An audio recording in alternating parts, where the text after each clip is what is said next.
Déguster, trouver son bonheur au fond d'un verre.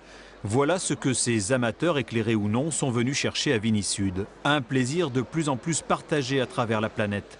Les vins du Languedoc-Roussillon s'exportent car ils se sont adaptés aux exigences des consommateurs étrangers.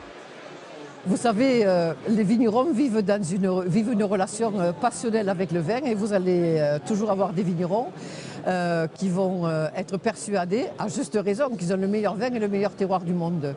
Sauf que tous les vins ne se vendent pas. Donc on trouve beaucoup plus intéressant de regarder quels sont les besoins du marché et d'adapter les vins à chacun des marchés.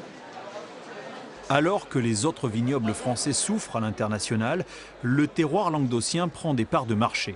Cet homme en rouge est arrivé tôt ce matin de Shanghai. Depuis 5 ans, il constate en Chine un net engouement pour les vins du Sud. Les gens commencent à connaître des vins du Sud grâce au rôle joué par la maison du Languedoc à Shanghai. Ne pas avoir de grands crus n'est pas forcément un handicap, bien au contraire. Les vins du Languedoc-Roussillon se vendent à des prix plus abordables et rencontrent un public plus large aussi. Ça en fait l'un des meilleurs rapports qualité-prix du marché.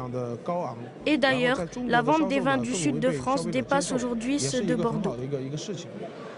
L'apparition en 2006 de la marque Ombrelle Sud de France n'est pas étrangère à cette embellie. Des vins du Languedoc qui ont désormais leur verre, un verre en forme de losange.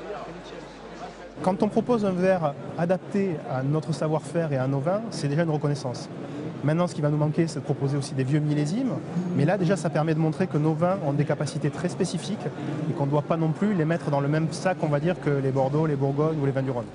Vigny-Sud, c'est jusqu'à mercredi.